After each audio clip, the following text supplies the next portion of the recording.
Welcome, dear listener. If you enjoy calm storytelling and ancient legends retold gently to help you relax and rest, please consider subscribing.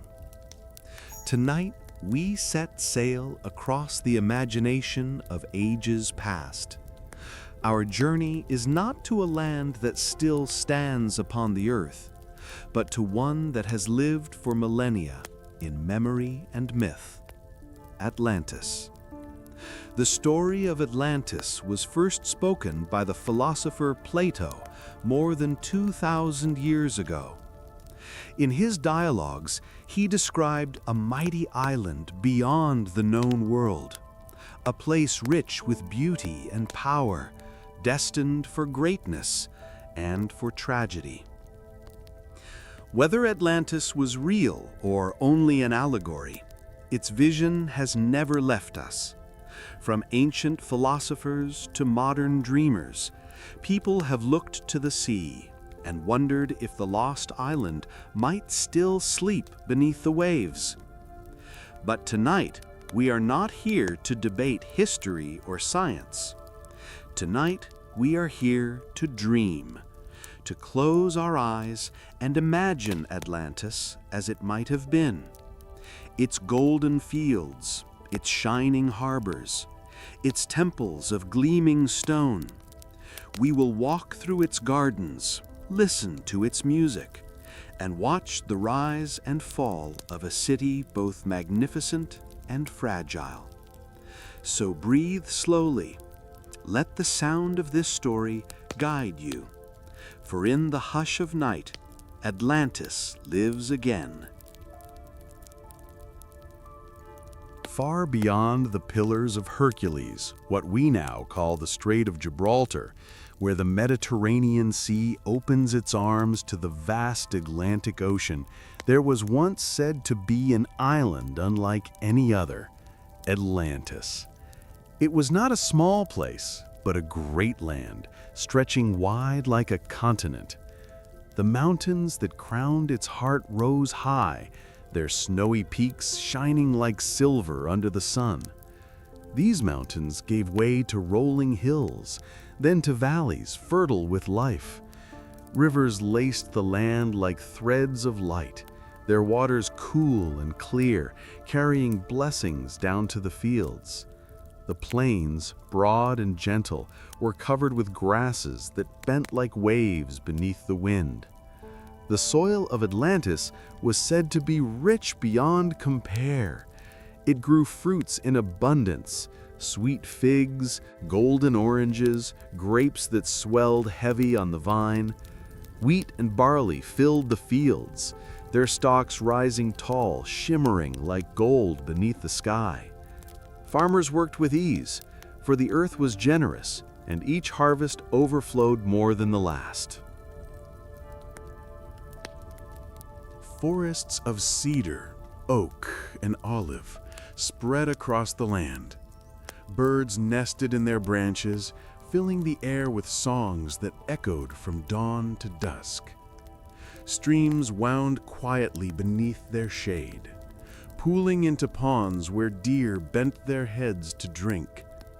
In the meadows, flowers bloomed in endless colors.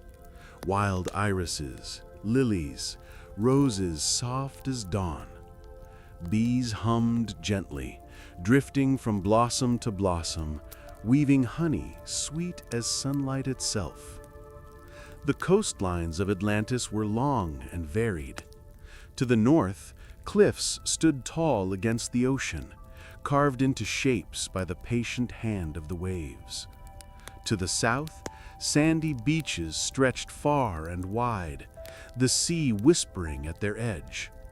The waters themselves were said to be the clearest in all the world, shifting shades of turquoise and deep sapphire. Fish shimmered beneath the surface, darting like quicksilver, while dolphins leapt gracefully beside the ships that sailed in and out of the harbors.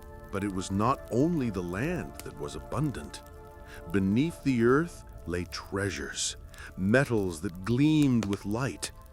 Gold and silver, copper and tin, and above all, orichalcum, a metal so rare and bright that its glow rivaled the warmth of the setting sun. With these gifts, the Atlanteans adorned their temples and palaces, turning stone into splendor. The climate itself seemed made for harmony. The winters were gentle, with rains that nourished the fields. The summers were warm, but softened by breezes from the sea. Seasons passed in balance, each one carrying its share of beauty, and the people lived as though in eternal spring. Legends say that Atlantis was blessed by Poseidon, the god of the sea. It was to him that the island owed its greatness. The god had chosen it as his own, and from his love came the springs that bubbled with sweet, clear water and with hot, healing warmth. These springs dotted the land, places where people gathered to bathe, to rest, to feel the touch of divinity in the gentle embrace of water. In every corner, the island seemed alive with peace. Farmers in the fields sang softly as they worked. Children ran through orchards heavy with fruit, their laughter mingling with the breeze. Fishermen cast their nets beneath a sky of endless blue, the sun glinting on the waves. And as night fell, the stars unfolded across the heavens, mirrored in the still waters of the rivers and bays. Atlantis, in those days, was a paradise, not a place of rushing or of noise, but of balance. Mountains, rivers, forests, fields, and sea all lay in harmony, as though the island itself was a song, each note blending with the next. And those who lived there believed it would last forever. At the very heart of Atlantis, where the island opened into a wide plain, the Atlanteans built their capital, a city unlike any seen before or since. It was a city designed not in straight lines or corners, but in perfect circles, as though shaped by the ripples of a stone dropped into still water. The city was formed of alternating rings of land and sea, 5 of each, encircling one another with balance and symmetry. Wide canals flowed between the rings, their waters deep enough for ships to glide smoothly from one circle to the next. Bridges of white stone arched gracefully across the channels, linking land to land. Each bridge adorned with carvings of dolphins, seashells, and the god Poseidon himself. From above, the city gleamed like a great wheel, its spokes reaching inward toward the shining hub at its center, the sacred temple of Poseidon. This temple was the pride of Atlantis, the jewel of the island, and the heart of its spirit. The temple stood tall upon a central island surrounded by water, its walls of stone gleaming with precious metals. Columns rose high, carved from marble that caught the sunlight like crystal. The roof was plated in silver, while the walls shone with orichalcum, casting a glow that shimmered across the canals at dawn and dusk. Within the temple stood a statue of Poseidon, so grand that it seemed alive. The god was shown driving 6-winged horses, his form vast and radiant, his eyes gazing across the city he had blessed. Around him were statues of nymphs, of dolphins, of his children born from love with the mortal Cleito, who were said to be the first kings of Atlantis. The inner courts of the temple were adorned with gardens, where fountains sang softly, their waters flowing over marble basins into pools lined with lilies. Walls were inlaid with gold and ivory, while ceilings bore paintings of the sea, fish swimming in endless streams, ships gliding with sails full of wind, and waves curling gently beneath the moonlight. When the sun set, torches were lit, their flames reflected in the gold and orichalcum, so that the whole temple seemed to glow like fire in the darkness. Surrounding the temple were palaces and courts where the kings of Atlantis dwelled. Their walls were strong, built from stone blocks, fitted so precisely that no mortar was needed. Some were made of red stone, some black, and some white, so that the buildings shone in layers of color. Streets stretched outward, wide and orderly, paved with polished stone. Marketplaces filled the outer rings, where merchants sold goods from across the world, spices, fabrics, pottery, and tools. In the harbors, ships moved constantly. Their sails swelled with wind as they carried treasures to and from distant lands. Atlantean ships were famed for their strength and speed, their hulls built of the finest timber, their prows carved with symbols of the sea. Sailors sang as they worked, their voices carrying across the water, mingling with the sound of gulls and the rhythm of waves. Everywhere in the city, water played a part. Canals reflected the sky, fountains bubbled at every corner, and aqueducts carried fresh water from the mountains into the very heart of the capital. Pools of hot and cold springs were built into bathhouses, where people gathered not only to cleanse their bodies, but to rest, to talk, to listen to music that drifted from the streets outside. At night, the city was not silent. Lanterns of bronze and clay lined the streets, their flames soft and steady, casting a warm glow across the stone. Musicians played the lyre and flute in the courtyards, their notes rising into the star-filled sky. Families gathered in gardens, sharing food and stories beneath the olive trees. From the harbor, the gentle creak of ships echoed like a lullaby. The city was not only beautiful, but strong. Its walls rose high, built of stone that gleamed in colors of red, white, and black.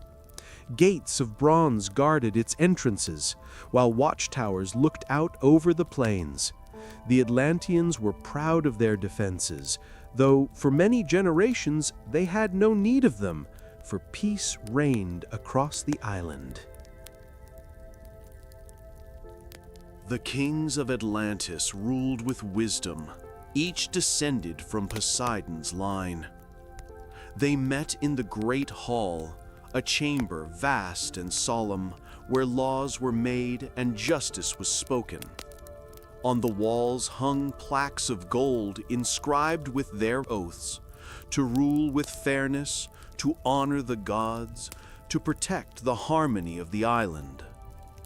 And yet, for all its grandeur, the city was not loud or hurried. Life flowed gently, like the canals that encircled it.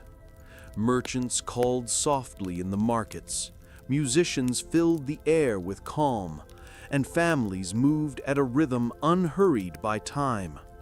The city seemed eternal, its circles unbroken, its beauty endless.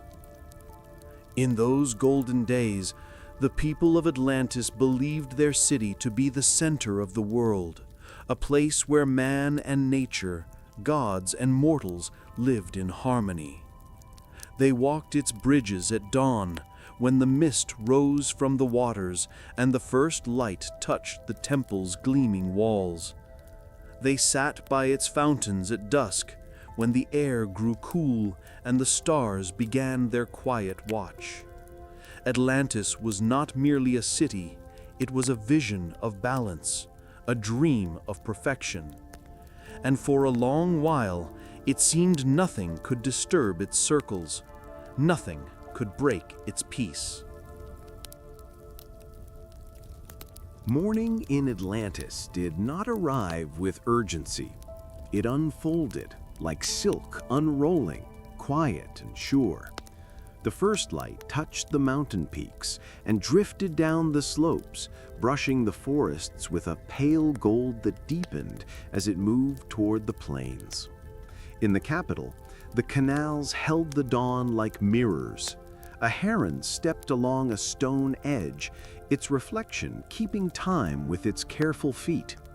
From the harbor, a single bell sounded, soft, unhurried, as if to remind the city that a new day had been delivered and that there was no need to hurry to meet it. In the fields beyond the outer ring, farmers rose when the light rested on the rims of their baskets. They walked the paths they knew by heart, feet greeting the earth as one greets an old friend. Wheat swayed in rows that breathed together. Vines lifted their leaves to the morning, and olive trees, gray, green, and wise, held still for the soft wind. Work was simple and clean. A hand to the soil, a hand to the stem, a woven basket filling with what the season had agreed to give. Voices were low, exchanges of greeting, a line of song carried gently so as not to frighten the day away. A child knelt to look for a ladybug among the barley and found one, and an elder showed how to let it walk along a finger, how to offer it to a leaf, how to watch it open its tiny, shining wings. Along the coast, fishermen pushed their light boats from the sand with the rhythm of the breath. The sea was soft that morning, a long hush persuading itself toward the shore. Nets were lifted and spread like slow-moving wings. The boats slipped across the harbor's calm and into the ocean's wider blue. No shouting, no haste, only the low talk of companions naming the wind and reading the small messages on the water's skin. When the sun cleared the line where sea meets sky, silver stirred below and the nets descended with a patient grace. Whatever rose would be shared when the boats returned. Whatever did not would remain a promise, and promises were familiar friends in a life shaped by tide. The markets woke as the city uncurled from sleep. Stalls were shaded by cloth that turned bright light into a warm, filtered glow. Baskets of figs, bruised with sweetness, waited in neat stacks. Wheels of goat cheese, wrapped in leaves, exhaled a clean, grassy fragrance. Potters set their bowls in careful rows that invited the palm more than the eye. Touch me, I am smooth. Lift me, I am balanced. Fill me, I will keep what is given. A weaver unrolled a length of cloth, the color of almonds and sea foam. The warp and weft shone faintly where the morning caught them. Somewhere, a flute practiced a scale that rose and returned like a bird testing its wings. Children traveled the city in small rivers that braided and separated, always discovering, always returning. A teacher met them beneath a plane tree whose leaves sifted the light into coins and lace. A tablet of wax was smoothed. A stylus drew lines that by noon would become letters, and by evening might become a message to a grandparent who lived beyond the third ring. Today's lesson began with silence, a listening test. What sounds does a morning have when you are not talking? The children closed their eyes and counted. A fountain's hush, a dove's throat, someone sweeping a threshold, the lap of water against stone, a distant oar, a nearer footfall. The teacher nodded and said that knowledge begins with attention, and that attention is a kind of love. Craftspeople lifted their tools without ceremony, and the day, in return, lifted its tasks to meet them. In a sunlit courtyard, a carpenter pared a curl of cedar from a plank so finely that it lay across his knee like a ribbon. The shavings smelled of rain in summer. He shaped a hull for a small boat that would ferry people from ring to ring, a boat meant not for storm, but for the easy work of crossing. In a shaded workshop just beyond, a woman inlaid a tabletop with threads of copper and shell, her fingers steady, her breath slow. When she finished a line, she did not hurry to the next. She sat back and let the pattern show her where it wished to go. The baths welcomed those who had walked and lifted and bent since dawn. Pools of different warmth waited in rooms where echoes were taught to be kind. Friends greeted one another with a tilt of the head, a hand at the shoulder, a word that did not need to be repeated. In the cool room, water moved like cloud shadow over stone. In the warmer pool, muscles told their stories to heat, and heard, in answer, the quiet advice of loosening.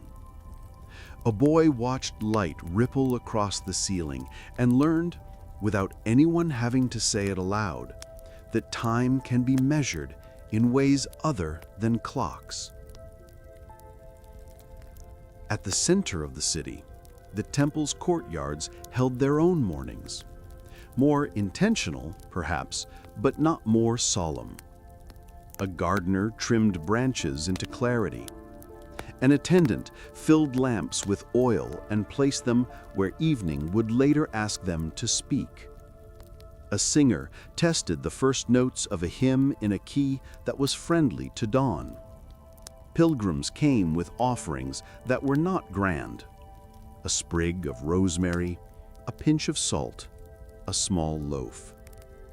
The god of the sea was honored with little gifts and with a larger vow to walk gently along the earth he had shaped. The waters that ringed the temple did not glitter, they breathed, and breathing was enough. Meals in Atlantis preferred the open air. Midday found courtyards shaded by vines, the tables low, the bowls generous. Bread was set out with olive oil that woke the tongue without startling it. A stew of beans and greens remembered the garden and its comfort. Figs shared their small sun with anyone willing to tear the skin. Wine was taken more as a color than as a command.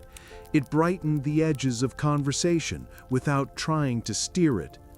Stories unfolded in the simple, companionable way stories do when no one is trying to impress. The turning of the seasons in a distant orchard, the way last night's moon looked through the slats of a shutter, the neighbor's cat who had finally forgiven a careless step.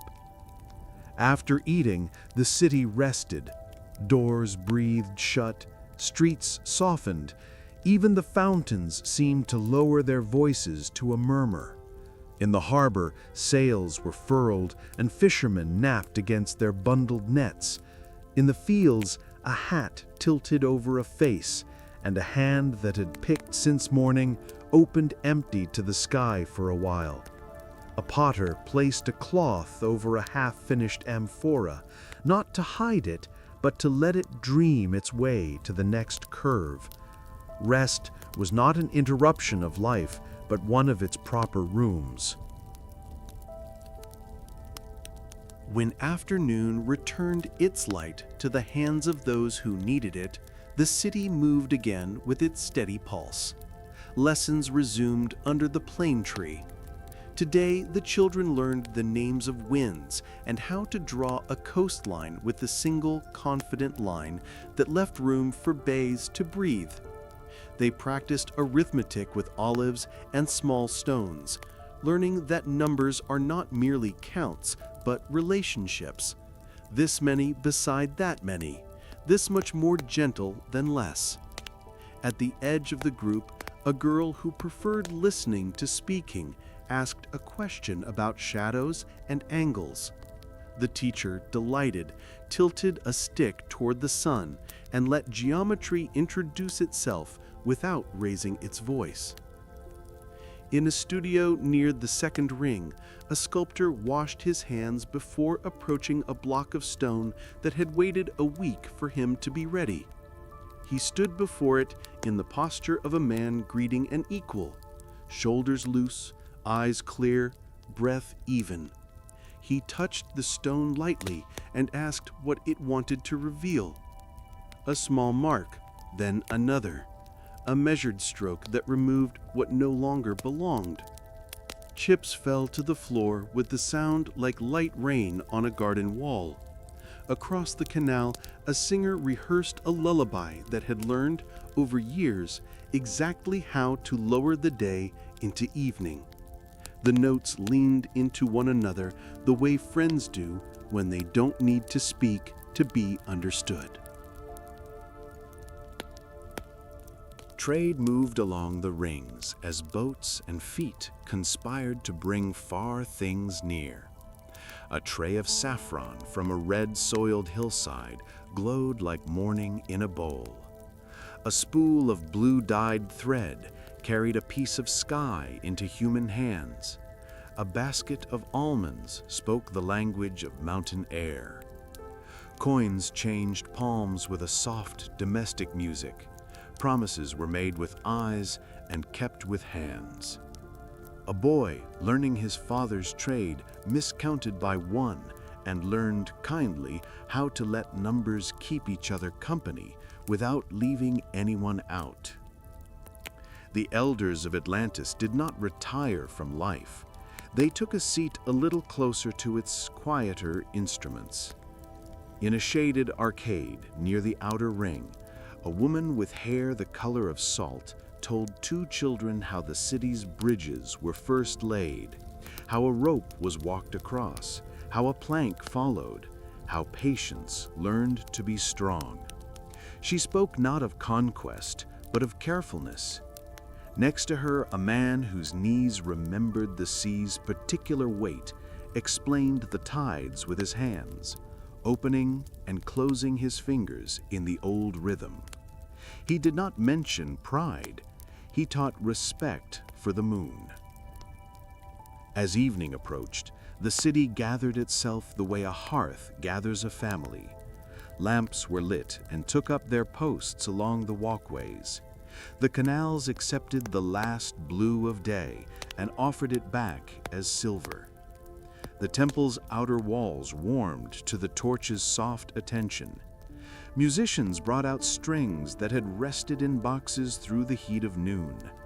A flute spoke first, polite and clear. A lyre answered with a patient smile. A drum, small and reasonable, kept the pace a heartbeat could keep without getting tired. Supper was modest and good. A soup that had waited all afternoon to become itself found its way into bowls. Bread that had been taken from the oven before the hottest hour yielded quietly to teeth.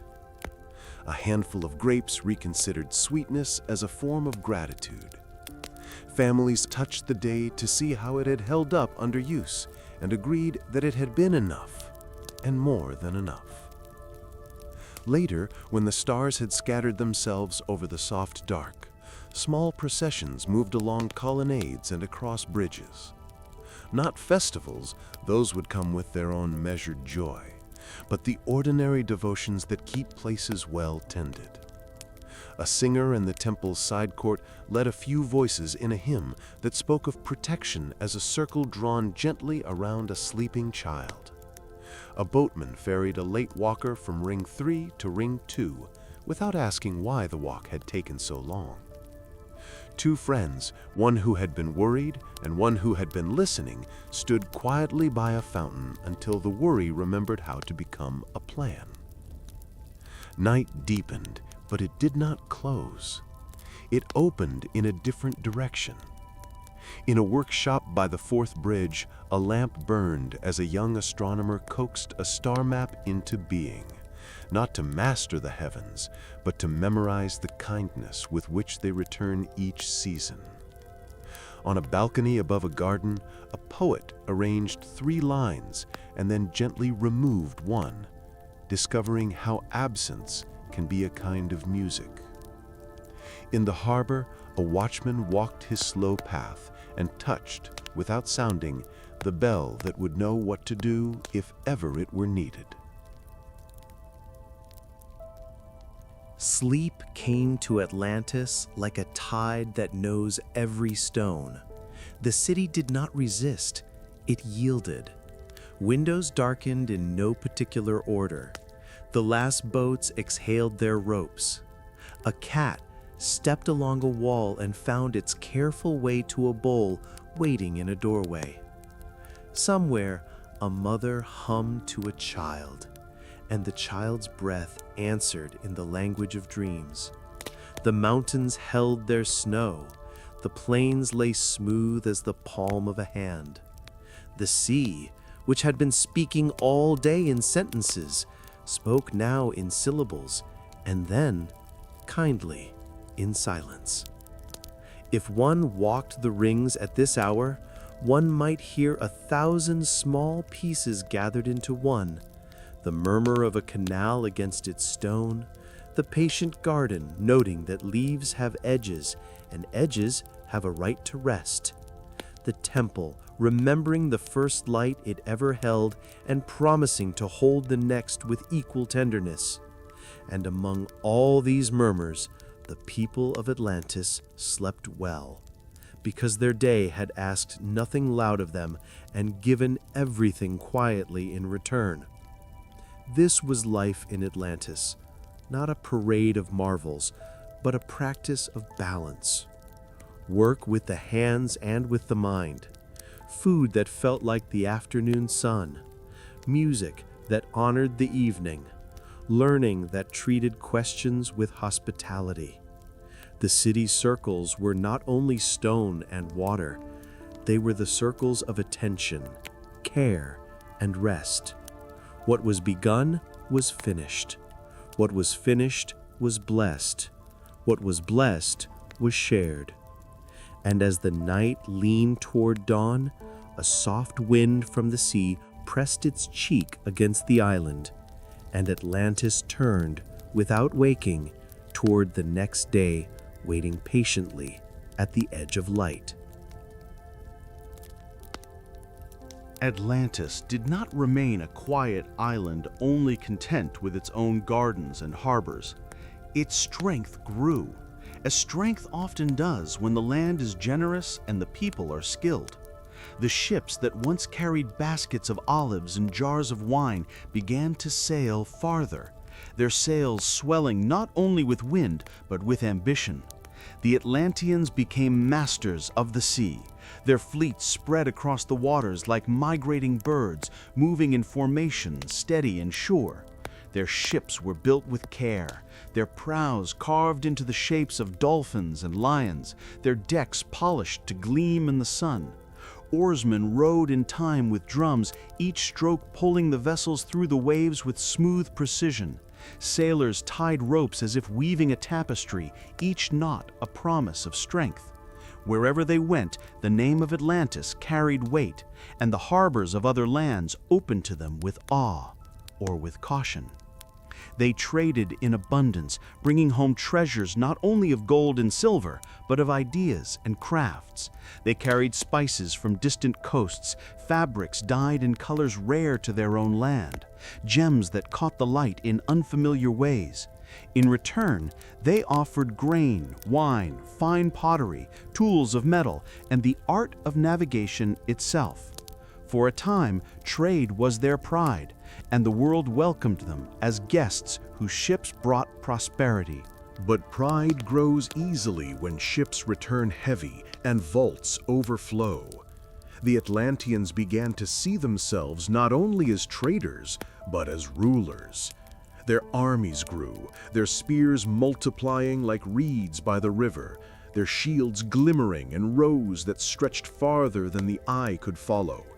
Horses trained for war stamped their hooves against the ground, their breath steaming in the morning air. Drums beat faster, louder, summoning not only the rowers of ships, but soldiers, marching across plains, banners lifting high in the wind. Beyond the island, Atlantis extended its reach. Colonies were established on smaller islands and soon on coasts across the sea. Villages that once watched the horizon in peace now saw sails with the trident of Poseidon upon them. Some welcomed the Atlanteans as allies, others bowed beneath their power. Tribute began to flow, grain, gold, labor. The name of Atlantis, once sung with admiration, was now spoken with both reverence and fear. At home, the capital flourished with this wealth. The temple of Poseidon glowed brighter than ever, its walls lined with fresh sheets of gold and orichalcum. Statues multiplied in the courtyards, each more splendid than the last. Markets overflowed with goods from every corner of the known world. Houses grew larger, streets wider, fountains taller. The city shone like a star that no night could dim. Yet within this brilliance, shadows lengthened. The kings, once bound by oaths of fairness and humility, began to forget the words engraved on the golden plaques. Their council meetings grew shorter, their banquets longer. Decisions that once required patience and wisdom were now made with haste, guided more by desire than by balance. Ambassadors returned from voyages with reports of conquest, and the news was celebrated not with solemnity, but with wine and music that drowned the thought of consequence. The people, too, began to change. Wealth poured into the city, and with it came restlessness. The simplicity of daily life, once a treasure, began to feel too small for those who now wore jewels from distant mines and silks from across the seas. Farmers still worked the land, but fewer wished to join them. It was more tempting to seek fortune in the markets or the courts, where voices grew louder, promises bolder. Craftsmen still shaped stone and wood, but their work was often hurried now, made not for usefulness, but for display.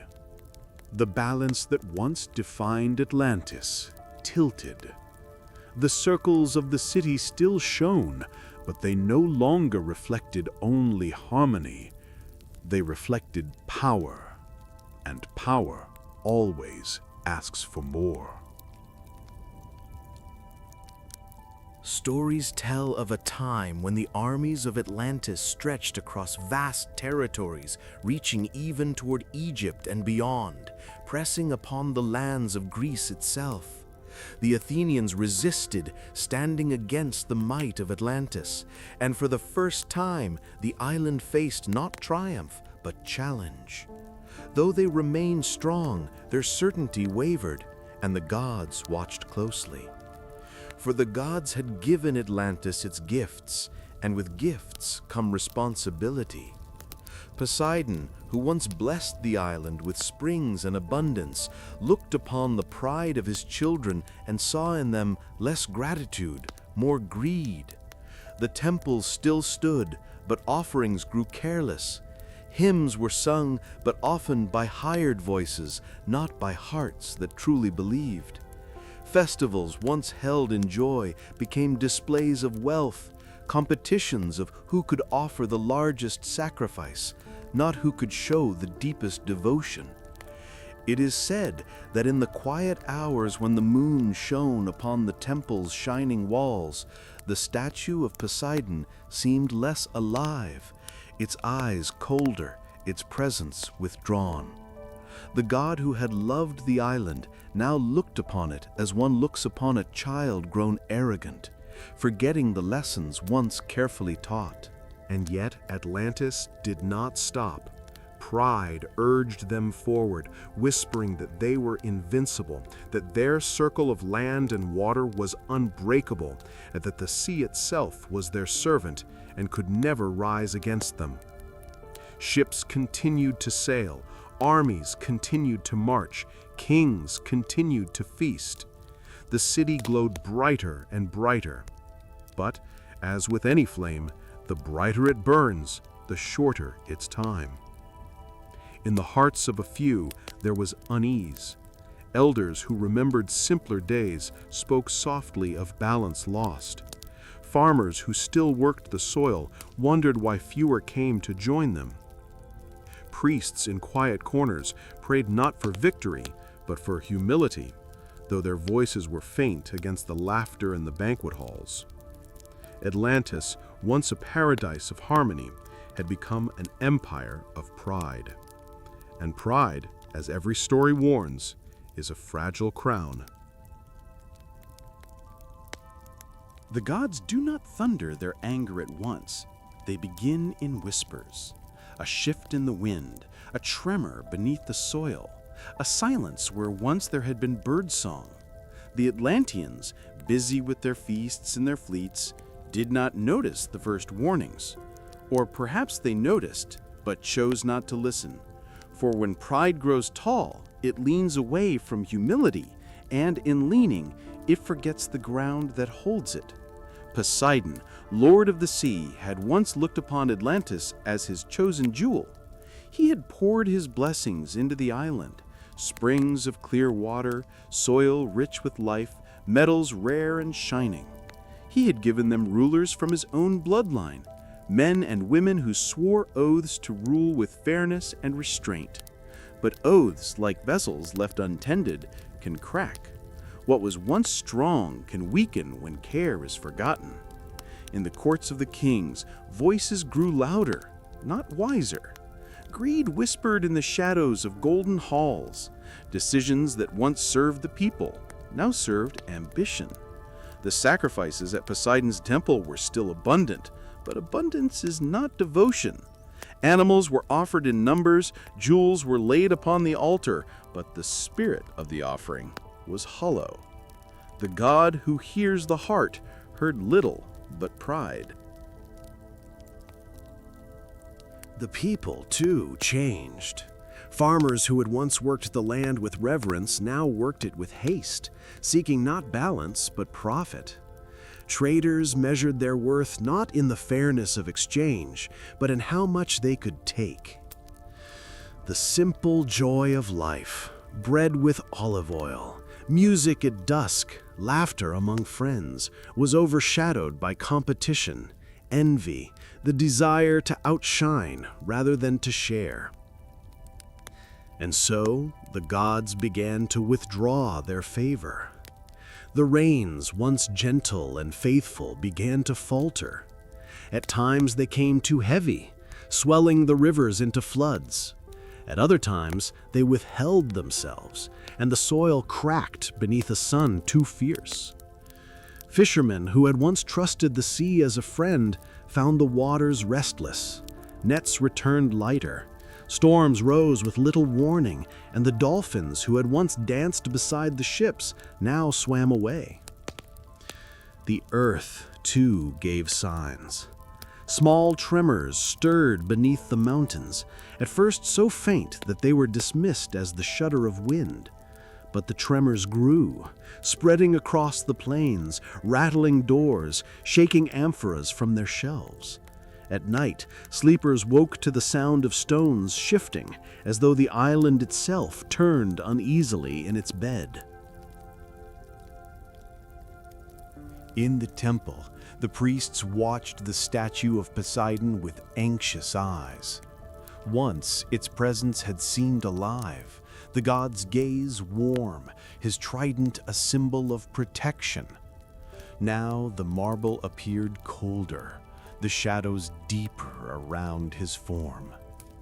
At times, the flames of the temple's lamps flickered and dimmed as though a wind had passed, yet no wind stirred the air. A hush fell among the attendants, who began to fear that the god no longer listened. The kings ignored these warnings. They gathered still in their feasts, crowns heavy with jewels, cups spilling with wine. Musicians played louder to drown the unease. Dancers moved faster to chase away the whispers of fear. But no music, no laughter, no gold could mask the truth. Atlantis had lost its harmony, and the gods had turned their faces away. Some among the elders spoke of old lessons. They recalled how Poseidon had blessed the island not for conquest, but for balance, not for wealth, but for wisdom. They urged a return to humility, to gratitude, to the simple offering of a prayer spoken from the heart.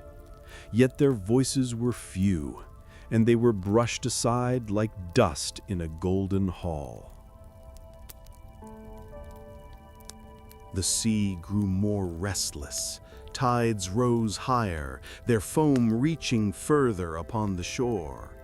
Fishermen tied their boats more securely, but still the waves pulled at them with greedy hands. The stars, once clear and constant above the island, seemed at times veiled by clouds that gathered too quickly, as though the sky itself wished to hide its face.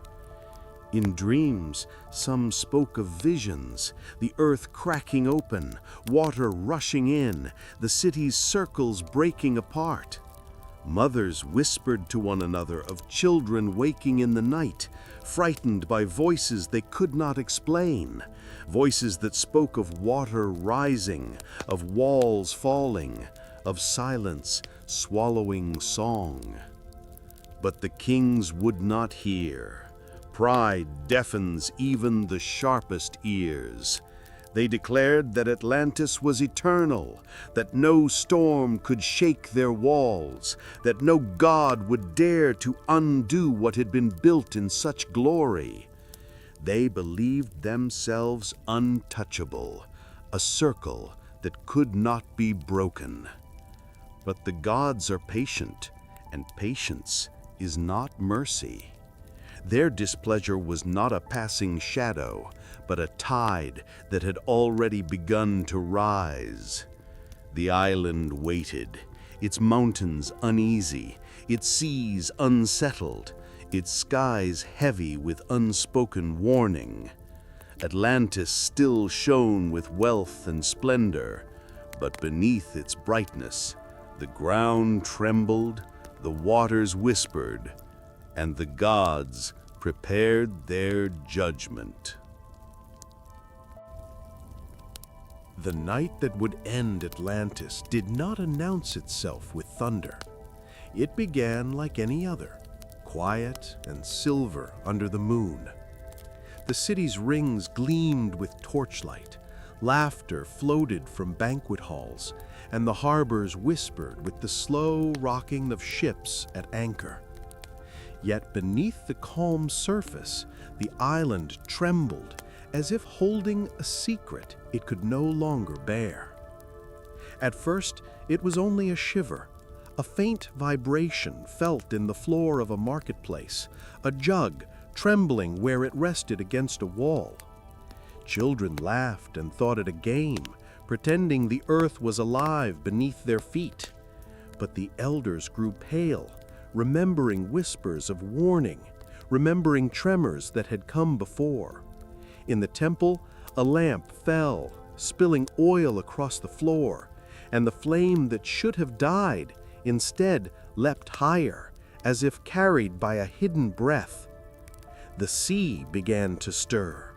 Waves that should have lain gentle against the shore rose suddenly, climbing higher with each breath of wind. Fishermen, still awake at the docks, looked out in confusion, for no storm had been seen on the horizon. Yet the waters swelled, pushing against the ships, rocking them violently in their moorings. Ropes strained, wood groaned, and gulls that usually cried at night fell silent, abandoning the harbor for the inland hills. Then the earth itself spoke. A deep, low sound, older than language, rumbled from the mountains to the plains. It was not like thunder, which crashes and passes. This sound lingered, growing, filling the bones of every living being with dread. Houses shook, walls cracked, and the streets split in narrow, jagged lines. Statues toppled from their pedestals, shattering against the stone. Bridges swayed, their graceful arches suddenly fragile against the force that rose beneath them. In the mountains, fire awoke. Flames burst from fissures that tore open the slopes, staining the sky with red. Smoke curled upward, dark and thick, covering the stars that had guided sailors for centuries. Ash fell like gray snow upon the city, soft at first, then heavier, coating rooftops and gardens, turning fountains dark. The people looked up in terror, their eyes filled not with pride, but with fear. The temple of Poseidon, once radiant, flickered under the shadow of ash. The statue of the god, lit by torches, seemed stern and unyielding, as if watching, but not intervening. The priests fell to their knees, crying out for mercy, their voices drowned by the roar of the earth and the sea. For the time of prayer had passed. The gods had spoken through silence, and now they spoke through storm. The waters rose higher, surging over the outer rings of the city. Canals that once carried boats calmly now churned with violent currents. Ships were torn from their moorings, hurled against one another, their sails shredded like leaves. People clung to doorways, to walls, to one another as the tide swept through the streets. Lanterns sputtered and went dark, leaving only the red glow of fire to mark the night. Families fled toward higher ground, but the ground itself betrayed them. Roads split open, sending stone blocks tumbling into the churning waters. Fields that had once given grain buckled and sank, swallowed by the sea. The plains cracked apart, rivers reversing their course as if drawn into the heart of the island. The noise was endless, the roar of waves, the crash of falling walls, the scream of wind tearing through streets. Horses bolted from their stables, their cries sharp against the thunder of collapse. Mothers called for children lost in the smoke. Fathers fought to push aside rubble, to lift beams too heavy for their hands. The air was filled with dust, ash, salt, and fear. In the harbor, a great wave gathered, taller than the highest mast, darker than the night. It advanced with slow inevitability, carrying within it the weight of judgment. When it struck, it broke ships to splinters, hurled stones from the seawalls, and swept whole streets into the ocean's hunger. The people of Atlantis cried out, but their cries were swallowed by the roar, their voices lost in the voice of the sea. The rings of the city, once perfect, began to unravel. Bridges fell, temples collapsed, and palaces cracked open like shells. The grand statue of Poseidon toppled, its massive form plunging into the waters that now surged across the central court. Flames hissed and died as they met the flood, leaving only smoke rising where once there had been fire. Some climbed the mountains, seeking refuge in the high places, but the mountains too were shaking, their peaks splitting with fire and stone. Lava poured down their slopes, meeting the rising waters in clouds of steam that blinded and burned. The very heart of the island seemed to tear apart, as though Poseidon himself had struck it with his trident. And then, as suddenly as it had begun, the end came. The island groaned one last time, a sound so vast it echoed across the seas, and Atlantis sank. The sea rose over the temples, over the palaces, over the last cries of its people. Towers disappeared beneath the waves, statues vanished into the depths, gardens dissolved into silence. What had been shining and eternal was gone, swallowed in a single night. When dawn came, there was nothing. The ocean lay calm again, its surface smooth, as if nothing had ever disturbed it. The sun rose over an empty horizon.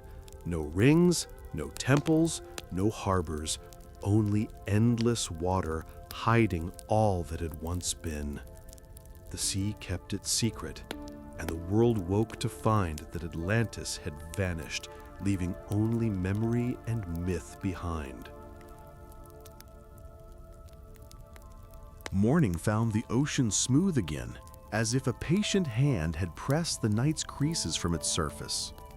Sunlight walked across the water with small, careful feet.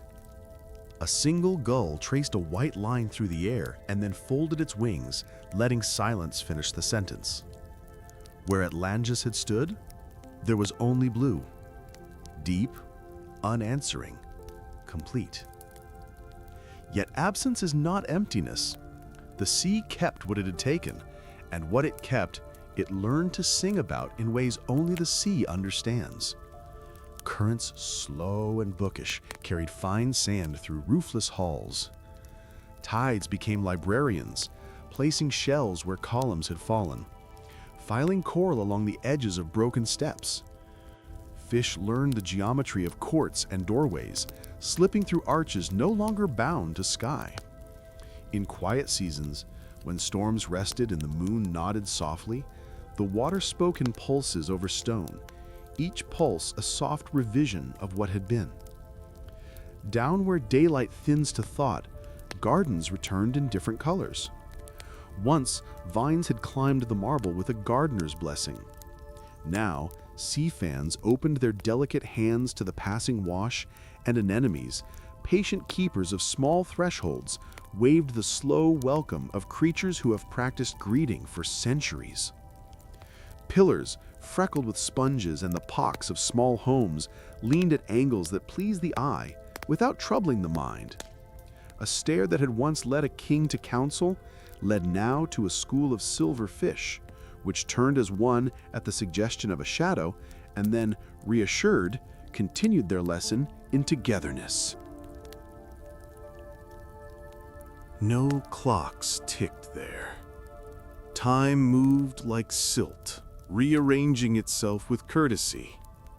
A statue's cheek softened. An inscription lost one letter, then another, not through violence, but through the long persuasion of water that has never needed to argue. And in that hush, the island that had been learned how to be a memory without complaint. Above, men and women learned how to speak of it. They did not agree. Some called Atlantis a parable, a lantern set by a wise hand to show where the road curves away from pride. Others called it a place so carefully made that the gods, jealous of perfection, had required it to be brief. Some drew charts with an island where the ocean now refuses to hold one. Some wrote poems that set the city just beyond the next horizon so that the poem could end without ending hope. Sailors told one another quietly that on certain nights the sea smells faintly of olive wood, and that if you listen after the second bell, you can hear a harbor you've never entered rocking itself to sleep. In a village on a rocky coast, an old woman combed a child's hair and said that if you dream of wide rings of water, it means your heart is building patience. In a busy market, a young trader weighed a coin between finger and thumb and thought of a place where wealth had once forgotten how to be generous.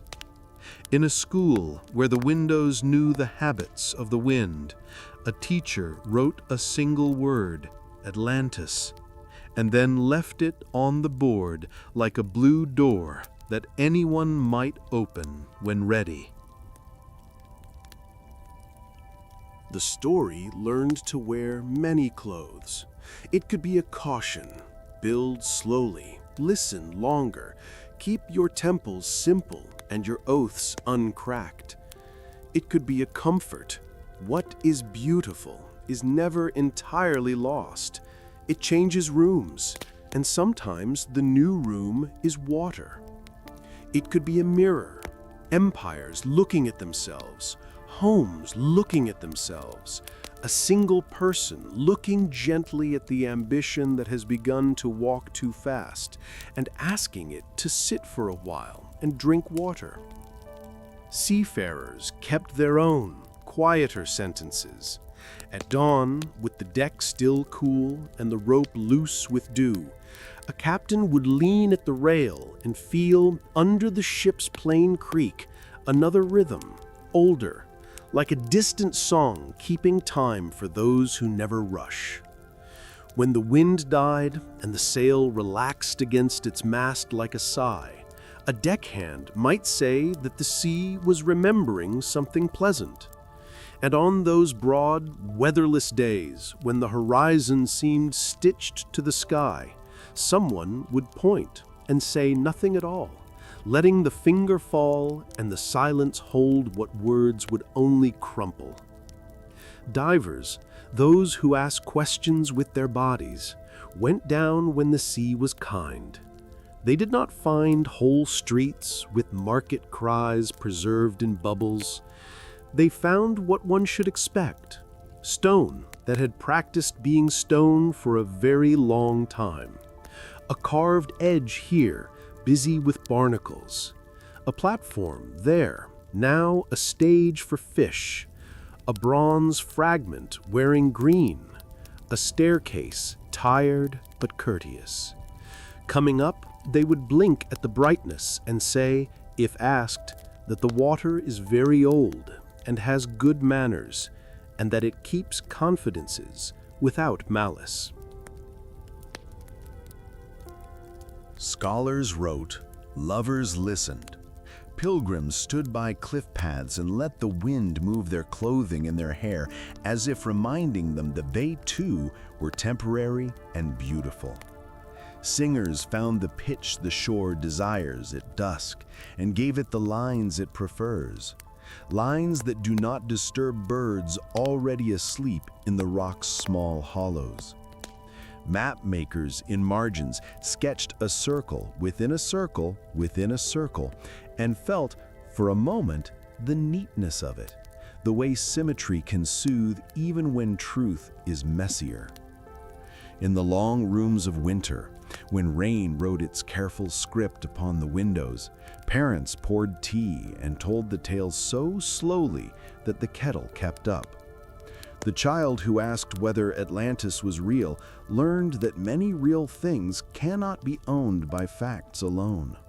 Kindness, of balance, the feeling of a hand closing gently around yours on a bridge when the view is beautiful and you might otherwise forget to walk. The child slept with a picture in mind, arches underwater, gardens that do not mind being green in different ways, and woke kinder, which is a good use of a story.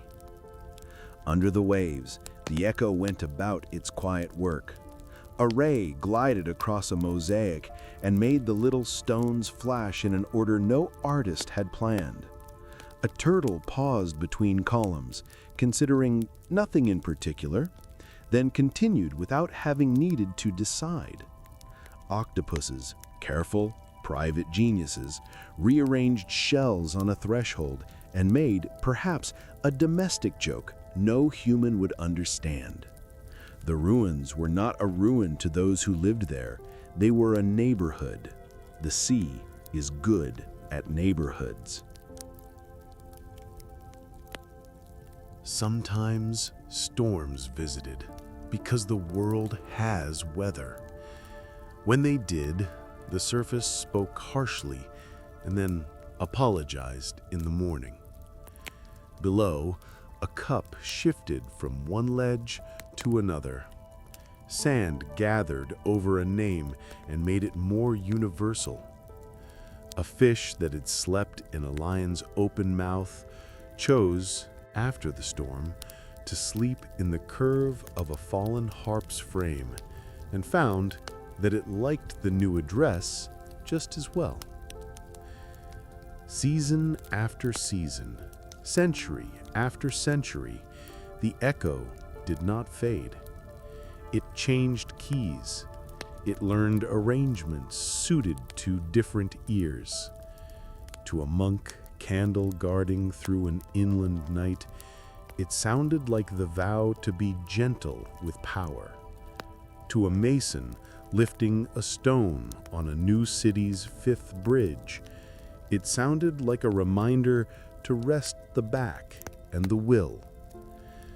To a mother walking a fretful child at the hours no clock enjoys, it sounded like sea breath in a shell, steady, indifferent to fuss, full of permission to sleep. We go on telling Atlantis because we need all of its shapes. We need the morning island, clean, abundant, reasonable, so that our hands remember what enough feels like. We need the great city, circular, fluent with water, so that our plans remember to curve around one another and make room. We need the pride, so that when the drum beats in our chests begin to quicken for the wrong reasons, we recognize the rhythm and take the drumsticks gently away. We need the judgment, not to shiver the spine, but to teach the spine how to bow at the right times. And we need the sea's keeping, to know that what falls can still be held, that what ends can travel, quiet, into another form of belonging. If you step, even now, to the edge of evening and listen, not for proof, but for company, you may hear it. It sounds like tide on a courteous shore. It sounds like a garden that does not mind if you pass through and do not pick anything. It sounds like the page in a very old book turning itself because the window has been opened at just the right angle. If you close your eyes, you can walk the rings without getting wet. A bridge presents its back. Your foot finds it. A lamp is already lit. It does not ask why you have come late. The temple does not flash. It breathes. The god, less statue now than weather, regards you and finds no offense in your being small.